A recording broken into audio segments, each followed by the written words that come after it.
உம்மோடு என்னாலும் உறவாட அருள் செய்யுமே கர்த்தாவே. உம் வார்த்தையை கேட்டிட காத்திருப்பேனே. எந்த ஜெப வேளை உமை தேடி வந்தேன் தேவா, பதில் தாருமே. இயேசு கிறிஸ்துவின் உபதேசம் மத்தேயு எழுதின சுவிசேஷம் 6ஆம் அதிகாரத்திலே ஜெபம் என்கிறதான ஒரு தலைப்பில் ஆண்டவர் உபதேசத்தை குறித்து கற்றுக் கொடுத்திருக்கிறதை நாம் அங்கே பார்க்க முடியும். அந்த உபதேசத்தை நாம் சுருக்கமாக இன்னைக்கு தியானிக்கலாம்.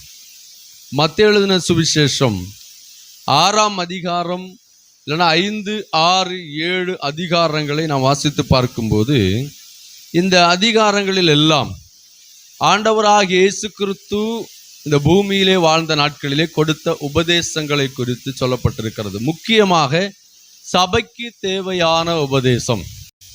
பொதுவாக இதை சபையில உபதேசம்னு யாரும் என்ன பண்றதில்ல, சொல்றதில்ல. ஏன்னா உபதேசம் அப்படின்னா வேற காரியங்கள், அதாவது அது உபதேசம் தான், இல்லைன்னு நான் சொல்லலை. ஆனா உபதேசத்தோடு கூட சேர்த்து இதுவும் உபதேசம் என்கிறதான அந்த சப்ஜெக்ட்ல எடுத்து போதிக்கிறது இல்லை. இது ஒரு சாதாரணமா இருக்கக்கூடிய வசனம் அப்படின்னு அவங்க நினைச்சிட்டு இருக்கிறாங்க. ஆனா உண்மையிலேயே இது உபதேசம். மத்தேயு எழுதின சுவிசேஷம் 5ஆம் அதிகாரத்துல 2வது வசனத்தை வாசித்து பார்க்கும்போது அங்க வேதம் சொல்லுகிறது, அப்பொழுது அவர் தமது வாயை திறந்து அவர்களுக்கு உபதேசித்து சொன்னது என்னவென்றால். அப்போ 5ஆம் அதிகாரம், 6ஆம் அதிகாரம், 7ஆம் அதிகாரம் உபதேசம் என்கிறதான தலைப்பிலிருந்து ஆண்டவர் கற்றுக் கொடுக்கிறதை நாம் பார்க்க முடியும். சபைக்கு முக்கியமாக 7 மூல உபதேசங்களை குறித்து அப்போஸ்தலர்கள் 2ஆம் அதிகாரத்துல பேதுரு எழுந்து நின்று பிரசங்கம் பண்ணினது போது அவருடைய பிரசங்கத்திலிருந்து அவர் அறிவித்ததான வார்த்தைகளை 2ஆம் அதிகாரத்துல நாம பார்க்க முடியும். இது சபையுடைய மூல உபதேசம். இது எந்த ஒரு மாற்றமும் இல்லை. அதுபோல இயேசு கிறிஸ்து தன்னுடைய நாவை திறந்து இல்லைன்னா தன்னுடைய வாயை திறந்து அவர் உபதேசம் பண்ண தொடங்கினார். உபதேசம். அப்போ சபைக்கு தேவையான உபதேசங்கள் எல்லாம் இயேசு கிறிஸ்துவும் கொடுத்திருக்கிறாரு. அப்போஸ்தலர்களும் அதை குறித்ததான உபதேசங்கள் என்ன பண்ணியிருக்கிறாங்க, சொல்லியிருக்கிறாங்க. இன்னைக்கு உபதேசம் என்கிறதான அந்த காரியம் சபைகளிலே குறைந்து கொண்டிருக்கிறத நாம் பார்க்க முடிகிறது. இன்னைக்கு உபதேசம் இல்லை, உபதேசம் தவறாக போயிற்று. அதாவது உபதேசம் என்கிறதான அந்த கண்டிஷன் நிறைந்ததான போதனையை போதகர்கள் சபையில சொல்ல விரும்பல. ஏன் சொல்ல விரும்பல அப்படின்னா, அது அவர்களுடைய அதாவது ஒன்று அவங்க என்ன நினைக்கிறாங்க, இந்த உபதேசங்களை சபைக்கு சொன்னா அவர்கள் சபைக்கு வரமாட்டாங்க, இல்லைன்னா சபையிலிருந்து போயிருவாங்க அப்படிங்கிறதான ஒரு எண்ணத்துல உபதேசத்தை பத்தி என்ன பண்றதில்ல, சொல்றதில்ல. ஏன்னா இயேசு கிறிஸ்துடைய உபதேசம் கண்டிஷன் நிறைந்ததானதாக இருக்கும். அப்போஸ்தலர்களுடைய உபதேசமும் கண்டிஷன் நிறைந்ததான ஒரு காரியம். அதாவது கட்டளைகளோடு கூட சேர்ந்த உபதேசம், கண்டிப்பாக செய்ய வேண்டிய போதனைகள், இதுதான் உபதேசம். இதை பத்தி சபையில என்ன பண்றதில்ல, பேசுறதில்ல, போதிக்கிறதில்ல. பொதுவாக சுவிசேஷகருடைய வேலையை செய்யறாங்க, தீர்க்கதரிசிகளுடைய வேலையை செய்யறாங்க. இதுல முக்கியமா அப்போஸ்தலர்களும் போதகர்களும் மெய்ப்பர்களும் சபையை போஷித்து காப்பாற்றி போதித்து உபதேசித்து நடத்தக்கூடிய பொறுப்புல இருக்கிறாங்க. அப்போஸ்தலர்கள் சபையை நடத்துறாங்க. இன்னைக்கு அப்போஸ்தலர்கள் குறைந்த காலத்துல நாம இருக்கிறோம். அப்போஸ்தலர்கள் அப்படின்னா ஒரு சபையை ஆரம்பிச்சுட்டு அந்த சபையில ஒரு ஊழியரை எழுப்பி அந்த ஊழியருடைய கையில கொடுத்துட்டு அடுத்த இடத்துக்கு போகணும், அதான் அப்போஸ்தலர்கள். மெய்ப்பர்கள் அப்படின்னா பல போதகர்களை வச்சு நடத்தக்கூடிய தானத்தில் இருக்கக்கூடிய ஒரு நபர். இதுல முக்கியமா இருக்கிறவர் யாருன்னா போதகர். அப்ப சபை போதகர்கள் என்ன பண்ணணும்? சபைக்கு போதனை கொடுக்கணும், உபதேசம் பண்ணணும். வேதம் சொல்லுகிறது கண்டனம் பண்ணி என்ன பண்ணணுமா? உபதேசிக்கணும். அப்ப சபை போதகர்கள் இன்னைக்கு என்ன பண்ணிட்டாங்க? இவாஞ்சலிஸ்ட் செய்யக்கூடிய காரியத்தை சபை போதகர்கள் செய்ய ஆரம்பிச்சிட்டாங்க. அப்படி மேலோட்டமான உபதேசம் என்னது?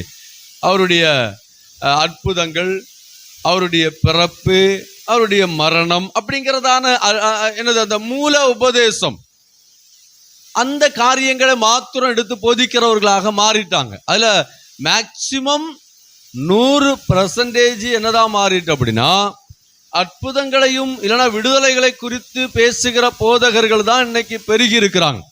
சபையை எப்படி நடத்திட்டு இருக்கிறாங்க அப்படின்னா, விடுதலையை குறித்து பேசி அதை மாத்திரம் மூளை உபதேசமாக வைத்து என்ன பண்ணிட்டு இருக்கிறாங்க? போதிச்சுட்டு இருக்கிறாங்க. அப்போ என்ன பிரச்சனை அப்படின்னா, ஆண்டவர் விரும்பினதான அந்த உபதேசத்தை சபைக்குள்ள என்ன பண்ண முடியல, கொண்டு வர முடியல. ஹல்லேலூயா. நீங்க மத்தேயு எழுதின சுவிசேஷம் 6ஆம் அதிகாரம் 5வது வசனத்திலிருந்து 14வது வசனம் வரைக்கும் நீங்க நிறைய முறை படிச்சதான ஒரு வேத பகுதி தான்.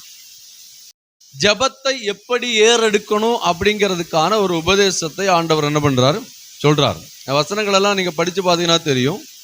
5வது வசனம் சொல்லுகிறது, அன்றியும் ஜபம் பண்ணும்போது மாயக்காரரை போல் இருக்க வேண்டாம், மனுஷர் காணும்படியாக அவர்கள் ஜப ஆலயங்களிலும் வீதிகளிலும் ஜபம் பண்ண விரும்புகிறார்கள், அவர்கள் தங்கள் பலனை அடைந்து தீர்ந்தார்கள் என்று மெய்யாகவே உங்களுக்கு சொல்லுகிறேன் என்றார். நீயோ ஜபம் பண்ணும்போது உன் அறை வீட்டுக்குள் பிரவேசித்து உன் கதவை பூட்டி அந்தரங்கத்தில் இருக்கிற உன் பிதாவை நோக்கி ஜபம் பண்ணு, அப்பொழுது அந்தரங்கத்தில் பார்க்கிற உன் பிதா வெளியரங்கமாய் உனக்கு பலன் தருவார். ஹல்லேலூயா. அப்ப ஜபம் அப்படின்னா என்ன? தேவனோடு கூட பேசுகிறது. ஜபங்கிறது ஒரு பெரிய சப்ஜெக்ட் தான். அதுல நிறைய காரியங்களை நாம படிக்க வேண்டியதா இருக்கிறது. ஜபம் அப்படின்னா தேவனோடு கூட பேசுதல். விண்ணப்பம் அப்படின்னு வருதும். விண்ணப்பம் அப்படின்னா என்ன? நாம தேவனிடத்திலே ஒரு காரியத்தை கேட்டு கொள்ளுகிறது. விண்ணப்பம் ஜபத்தினாலும் விண்ணப்பத்தினாலும் அப்படின்னு சொல்லி பிலிப்பியருக்கு எழுதும்போது சொல்லப்பட்டிருக்கும். அப்போ விண்ணப்பம் அப்படிங்கிறது என்ன?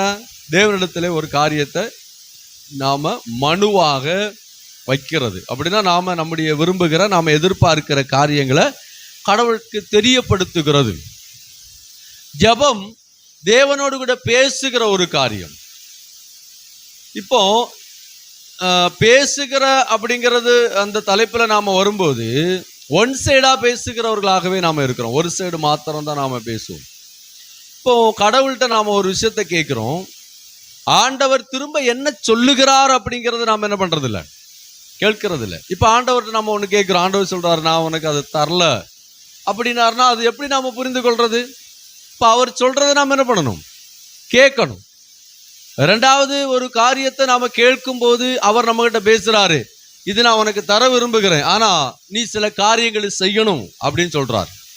அப்ப அதுவும் நாம என்ன பண்ணணும்? கேட்கணும். நம்ம ஒன் சைடா நாம கேட்டுட்டோம், ஆண்டவர் தரல அப்படின்னு ஆண்டவர் மேல கோபப்படுகிறோம். கோபப்படக்கூடாது. ஆண்டவர்கிட்ட கேட்கணும், ஆண்டவரே நான் இது எதிர்பார்க்கிறேன், இது எனக்கு தேவை, இது என்னுடைய வாழ்க்கைக்கு தேவையான அத்தியாவசியமான ஒரு காரியம், இதற்காக நான் என்ன பண்றேன், உம்மிடத்துல வாரேன் அப்படின்னு சொல்லும் போது அவர் சொல்வார், இல்ல நான் இது தரமாட்டேன், இல்லைன்னா இதோ தாரேன், இல்லைன்னா இது தாரேன், ஆனா நீ சில காரியங்களை என்ன பண்ண வேண்டியதா இருக்கு, செய்ய வேண்டியதாக இருக்கு. அப்போ ஏதோ ஒரு விதத்துல ஆண்டவர் நம்ம கூட பேச விரும்புகிறார். நம்ம ஒன் சைடா நாம என்ன பண்ணிட்டு இருக்கிறோம், ஜபம் பண்ணி கொண்டிருக்கிறோம். அப்ப ஜபங்கிறது தேவனோடு கூட பேசுதல், உரையாடுதல். இப்போ உரையாடுதல் அப்படின்னா என்ன? ரெண்டு பேரும் பேசி ஒரு தீர்மானத்துக்குள்ள வரணும் இல்லடா, ரெண்டு பேரும் பேசணும். ஒன் சைடா பேசணும்னா அது என்ன கிடையாது, பிரேயர் இல்ல, இல்லைன்னா அது முழுமை அடையாது. இப்ப நாம ஆண்டவருக்கு பேச முடியும், ஆண்டவருக்கு காது இருக்கிறது, ஆண்டவர் பதில் சொல்லுவார், ஆண்டவர் நம்முடைய காரியங்களை உணர முடியும். எப்பவுமே நம்முடைய விருப்பங்களை நிறைவேற்ற ஜெபம் பண்ணி கொண்டிருக்கிறோம். நம்முடைய விருப்பங்களை நிறைவேற்றும்படியாக ஜெபம் பண்ணி கொண்டிருக்கிறோம். பாருங்க, ஜெபம் ஏன் கேட்கப்படலைன்னு சொல்லி பைபிள் எழுதியிருக்கு. வேதத்தை நீங்க வாசித்து பாருங்களேன். நீங்கள் விண்ணப்பம் பண்ணியும் உங்கள் இச்சைகளை நிறைவேற்றும்படி செலவழிக்க வேண்டும் என்று தகாத விதமாய் விண்ணப்பம் பண்ணுகிறபடியினாலே பெற்று கொள்ளாமல் இருக்கிறீர்கள். 3வது வசனம் பாருங்க, முக்கியமான வசனம். 3வது வசனம் சொல்லுது, நீங்கள் விண்ணப்பம் பண்ணியும் உங்கள் இச்சைகளை நிறைவேற்றும்படி செலவழிக்க வேண்டும் என்று தகாத விதமாய் விண்ணப்பம் பண்ணுகிறபடியினாலே பெற்று கொள்ளாது இருக்கிறீர்கள். அப்பாக்கு அர்த்தம் என்ன? நாம இச்சிக்கிறதெல்லாம் கேட்கிறோம், நாம விரும்புகிறதெல்லாம் கேட்கிறோம். நாம விரும்புகிறதெல்லாம் தேவன் நமக்கு என்ன பண்ண மாட்டாரு? தரமாட்டார். அப்படி ஒரு தகப்பன் அல்ல, அப்படி ஒரு கடவுள் அல்ல. அப்படி நமக்கு தேவன் ஒரு நாளும் செய்ய மாட்டார். இப்ப நாம இச்சிக்கிறோம், நாம விரும்புகிறோம், நாம ஒரு முடிவுக்கு வாரோம், இது எனக்கு தேவை. தேவன் அதை விரும்புகிறாரா? ஹல்லேலூயா. வசனத்தை நல்லா படிச்சு பார்த்தா தெரியும். நீங்கள் விண்ணப்பம் பண்ணியும் உங்கள் இச்சைகளை நிறைவேற்றும்படி செலவழிக்க வேண்டும் என்று தகாத விதமாய் விண்ணப்பம் பண்ணுகிறீர்கள். தகாத விதம். நாம நம்முடைய விருப்பத்தின்படி ஜெபிக்கிறதெல்லாம் என்னது? தகாத விதம். தேவனுடைய விருப்பம் என்ன? இப்போ தேவனுடைய விருப்பம் வேற, நம்முடைய விருப்பம் வேற. இப்ப தேவன் என்ன சொல்றாரு? இந்த விருப்பத்தின்படி இல்லைன்னா அவருடைய விருப்பத்தின்படி செய்ய சொல்றாரு. நாம என்ன பண்றோம்? நம்முடைய விருப்பத்தின்படி தேவனிடத்தை கேட்கிறோம். இப்போ ஆண்டவர் என்ன பண்ணுவாரு? நம்முடைய விருப்பத்தின்படி அவர் செய்ய மாட்டார். எத்தனை முறை ஜெபம் பண்ணினாலும், எத்தனை நாட்கள் உபவாசம் இருந்து ஜெபம் பண்ணினாலும், நாம அதுக்காக என்னதான் பாடுபட்டாலும் ஜெபங்கள் என்ன பண்ணாது? கேட்கப்படாது. நாம விரும்புகிறதெல்லாம் தேவன் நமக்கு தர மாட்டார். அல்லேலூயா. அப்போ தேவன் விரும்புகிறது என்ன? அது முதல்ல நாம் அறிந்து கொள்ளணும். தேவன் விரும்புகிறதை நாம் அறிந்து அந்த விருப்பத்துக்கு ஏற்றபடி நாம் என்ன பண்ணணும்? கேட்கணும். எல்லா காரியங்களும் தேவன் விரும்புகிறதா வராது. நாம நம்முடைய மன விருப்பங்கள் எல்லாம் தேவனிடத்தில் தெரியப்படுத்துகிறோம், உண்மைதான், நல்லது. நாம சொல்லுறோம், ஆண்டவரே எனக்கு இது வேணும், இதுல நான் விருப்பப்படுகிறேன், நான் இப்படி இருக்கணும்னு விரும்புகிறேன். அப்போ நாம நம்முடைய விருப்பங்களை அவருக்கு சொல்லும் போது அவர் அதுக்கு ரிப்ளை திரும்ப பதில் சொல்லுகிறார், இது வேண்டாம், இல்லைன்னா இது தாரேன், இல்லைன்னா வெயிட் பண்ணு, இல்லைன்னா நீ சில காரியங்களை செய் அப்படிங்கிறாரு. அப்போ நாம அதை திரும்ப கேட்கணும், தேவ சமூகத்தில இருந்து கேட்கணும். அப்போ ஆண்டவர்கிட்ட நம்ம கேட்கும்போது அவர் சொல்லுகிறதையும் திரும்ப நாம என்ன பண்ணணும்? கேட்கணும். ஹல்லேலூயா. அதனாலதான் தகாத விதமாய் விண்ணப்பம் பண்ணுகிறோம்.